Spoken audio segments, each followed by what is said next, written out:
홍준의 시사전망대 2부로 접어들었습니다. 자, 경기도 지방선거를 5달 남짓 앞두고 이제 이곳은 남경필, 이재명 두 여야 예비주자들이 각을 세우면서 아주 뜨겁게 달아오르고 있는 것 같습니다.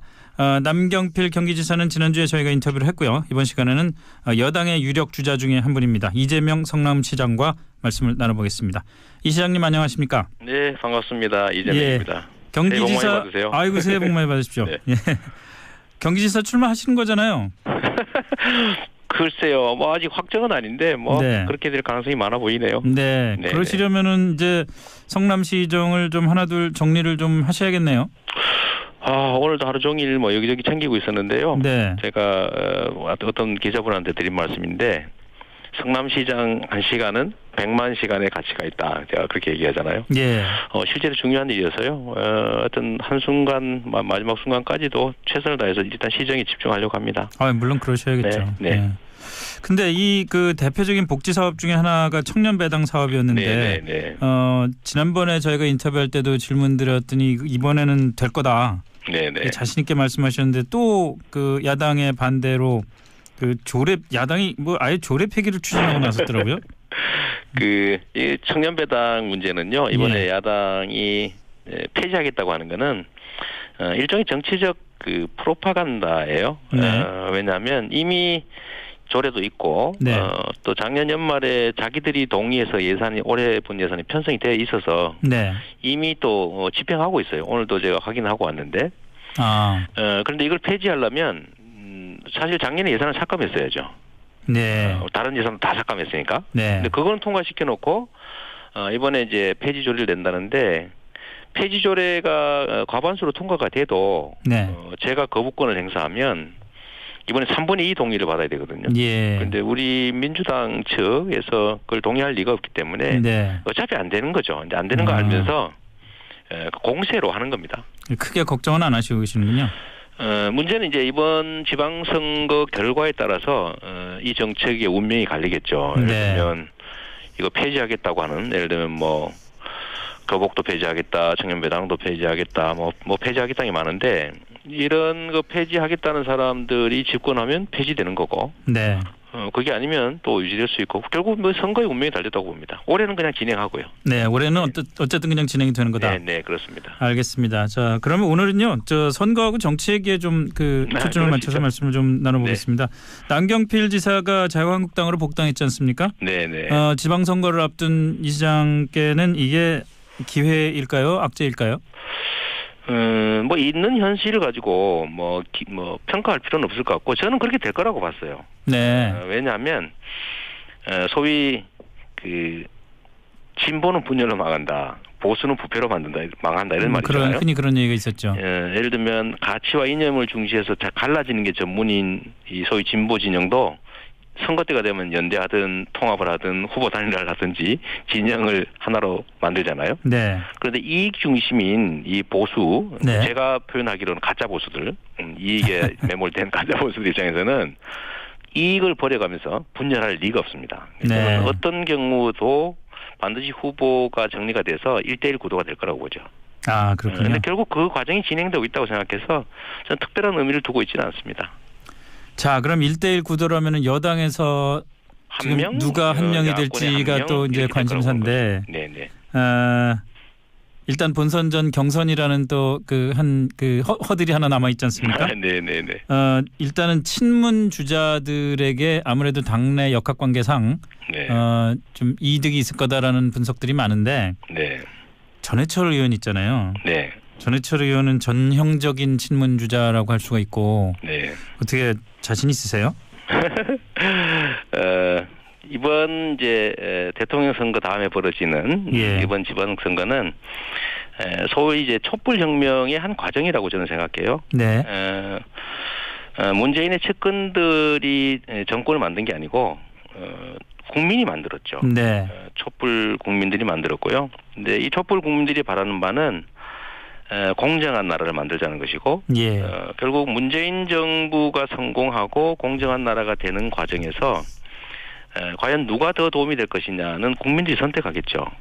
네. 저는 촛불혁명 이전에 그 국민들하고 촛불혁명을 거친 국민들은 완전히 다른 존재라고 봅니다. 네. 1억 개의 눈, 귀, 그다음에 5천만 개의 입을 가진 그야말로 집단 지성을 장착한 유기체다. 저는 이렇게 생각하는데요. 대통령을 끌어내린 그 고도의 지성을 갖춘 정치 집단, 유기체가 합리적 판단을 할 거라고 저는 봅니다. 네. 그리고 이제 그 선택을 받도록 제가 노력하면 되고요. 그 선택의 결과에 제가 따르면 되는 거죠, 뭐. 근데 뭐 그럼에도 불구하고 그 지난번 대통령 선거 경선 때 막 당시 문재인 후보한테 막 공격도 하고 그러셨잖아요. 공격을 했겠어요. 그냥 제 입장을 관철하기 위해서 편하고 하는 건 있긴 한데 그거야 하나의 과정이고 결국은 이제 그 결과들 저희가 다 인정하고 뭐 문재인 정부 수립을 위해서 최선을 다해서 협조했고요. 또 문재인 정부가 지금 들어선 후로 문재인 정부 성공을 위해서도 최선을 다하고 있고 네. 특히 중요한 거는 남이 아니라 우리라는 거죠. 예. 문재인 정부 민주당 정권이 성공하지 않으면 이재명의 미래도 없는 거죠. 대한민국의 미래도 없다고 저는 봅니다. 네. 그러니까 이거는 우리 공통의 이해관계가 있는 것이기 때문에 예를 들면 저를 문재인과 친하냐 안 친하냐 뭐 이런 측면에서 보지 말고 문재인 정부의 성공, 민주당 정권의 성공, 그다음에 정권 재창출, 그걸 통한 새로운 나라 건설에 이재명이 필요하냐 안 하냐 이렇게 판단하면 되는 거지 누구하고 친하냐 안 하냐 이런 걸로 자꾸 문제를 만드는 거는 저는 일종의 갈라치기 프레임이라고 보고요. 이것도 일종의 이간질에 가깝다 생각합니다. 그러면요. 정치에서 친하냐 안 친하냐고 뭐가 중요하겠어요.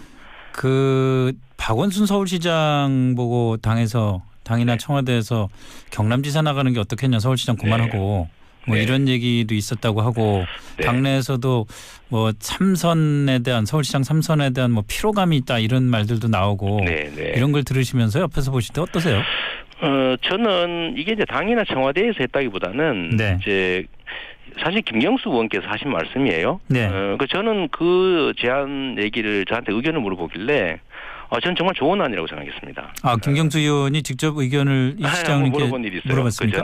저는 김경수 의원이 선의를 가지고 한 얘기인 건 저는 알고 있고요.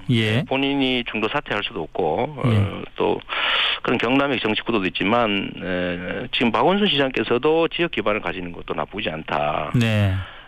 그리고 서울 3선보다는 오히려 그쪽에서 역량을 확대하는 게 훨씬 나을 수도 있다는 그 의견이 그걸 나쁜 것 같지 않았어요.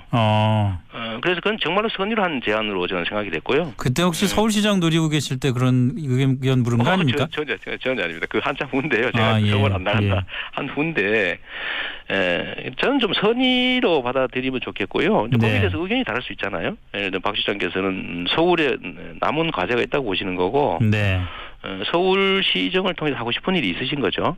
또 어떤 그 결정도 또 존중해야 되고 또 그런 의견도 낼 수 있고.